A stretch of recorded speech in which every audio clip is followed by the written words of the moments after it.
Mathilde Gras, je suis chirurgien de la main à l'Institut Nollet. Je vais vous parler des lésions du ligament scapho-lunaire, qu'on appelle communément l'entorse du poignet. On passe plutôt soit à la danse contemporaine, soit sur le hip-hop. Dans la danse classique, il y a quand même très peu de traumatisme au niveau de la main. Ça va être la résultante d'un traumatisme en hyperextension, généralement avec une élongation ou une rupture du ligament scapho-lunaire. Donc, vous avez le scaphoïde qui est ici, le lunatum qui est là, et on a le ligament scapho-lunaire qui est entre les deux, qui est le ligament que vous voyez ici et qui va être lésé à ce moment-là. Donc, cliniquement, le patient va avoir une douleur au niveau du ligament scapho-lunaire à ce niveau-là dans le poignet, et ces douleurs vont être déclenchées dans les mouvements de flexion-extension et tout particulièrement dans les mouvements d'hyperextension. Donc, on va commencer bien sûr par faire des radiographies de face et de profil pour éliminer une fracture ou une luxation éventuelle. Et on va également faire des clichés de face point fermé ainsi que les inclinaisons radiales et ulnaires de manière à ouvrir, à voir s'il y a une ouverture de l'espace dans ces mouvements. Oups, pardon. Hop, je reviens en arrière. Voilà. Vous voyez comme à ce niveau-là, entre le scaphoïde et le lunatum, vous voyez ici l'espace qui est beaucoup plus important que de l'autre côté, entre le scaphoïde et le lunatum qui signe la lésion du ligament scapho-lunaire. On peut avoir également un scaphoïde qui se couche sur le profil. Donc, pour une entorse qui est prise en charge en aigu et sans diastasis évident à la radiographie, on va pouvoir faire une attelle pendant 6 semaines pour permettre au ligament de cicatriser. En revanche, quand on a des lésions qui sont beaucoup plus importantes ou une lésion chronique, on va devoir faire une réparation chirurgicale. Pour ça, on va faire un examen d'arthroscanner. Vous voyez ici le scaphoïde qui est là, le lunatum qui est là et le ligament scapho-lunaire qui est ici. Quand on injecte à l'arthroscanner le produit de contraste ici et à ce niveau-là, le produit ne passe pas à travers le ligament scapho-lunaire. En revanche, vous voyez ici un gros passage du produit de contraste à l'arthroscanner avec qui signe la lésion du ligament puisqu'on ne le voit pas à ce niveau-là. Également ici, le passage du produit de contraste, vous voyez que le ligament est à ce niveau-là, rétracté au niveau du lunatum et on a un gros passage du produit de contraste. Donc, l'intervention chirurgicale va être réalisée en ambulatoire, sous anesthésie loco-régionale. Donc, le patient va pouvoir assister à l'intervention. Vous voyez que les instruments sont assez fins. On va rentrer par des toutes petites voies d'abord à ce niveau-là. Le patient peut même assister à l'intervention et voir ce qui se passe. Et on va mettre une traction pour pouvoir ouvrir l'articulation, pour pouvoir rentrer les instruments sans abîmer le cartilage. Donc là, on est dans l'articulation. Et vous voyez ici la capsule qui est derrière. On a le scaphoïde qui est là. Là, on a le ligament scapho-lunaire. Vous voyez qu'il est complètement déchiré et le lunatum qui est de l'autre côté. Et vous voyez donc la grosse lésion au niveau du ligament scapho-lunaire. Donc là, on passe la caméra de l'autre côté et puis par la voie d'abord qui est en face du ligament scapho-lunaire, on va pouvoir aller nettoyer tout ça, aviver un peu la lésion et nettoyer toute cette zone ainsi que faire une synovectomie, enlever la synovite qui est associée.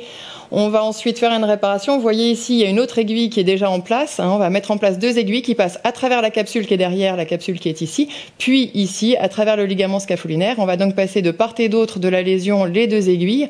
On passe par ici, dans le compartiment radiocarpien, nos aiguilles, et on va les ressortir de l'autre côté de l'os, en médiocarpien. Vous voyez là les 2 aiguilles qui sont passées.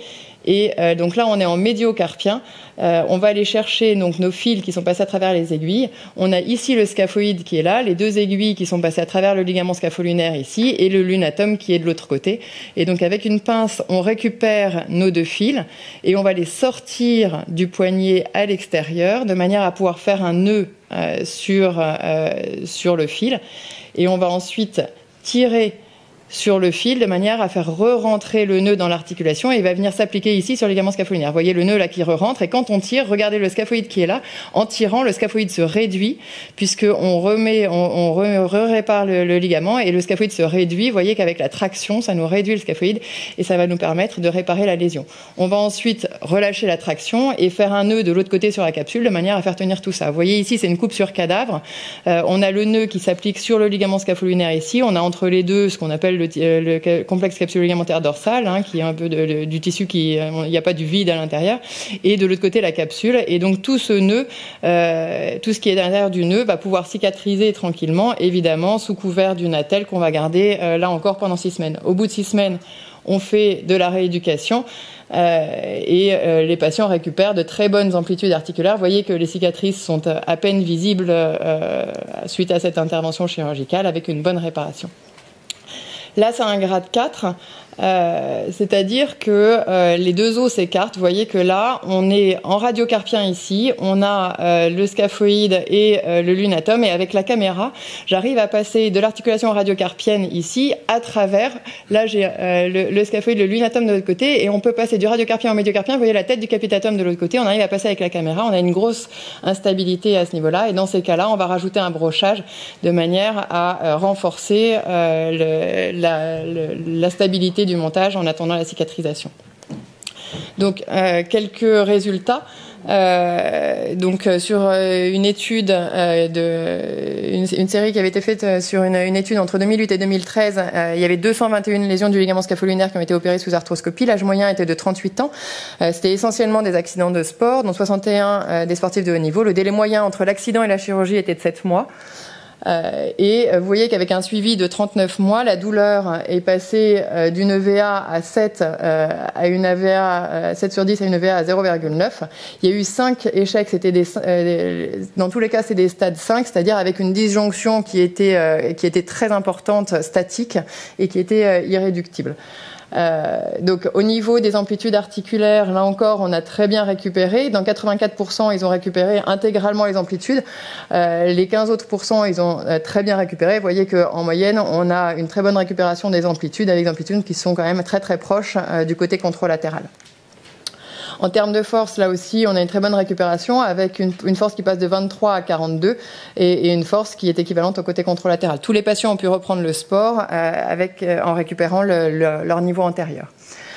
Les scores fonctionnels, on a une très nette amélioration du DASH qui passe de 51 à 9 et le Mayory Score qui a une grande majorité d'excellents et de bons résultats, 26 résultats moyens et 5 mauvais résultats qui étaient les 5 échecs sur les patients qui avaient le stade statique.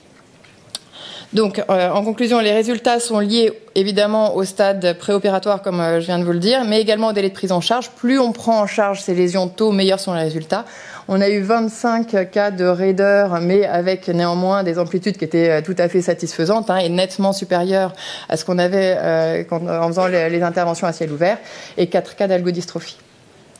En conclusion, une entorse du poignet, il ne faut pas se dire c'est pas grave, c'est juste une entorse, il faut la traiter. Donc si on est en aigu sans diastasis, on fait un traitement orthopédique. Si on est sur des lésions plus importantes ou avec une douleur chronique, donc on va faire les examens.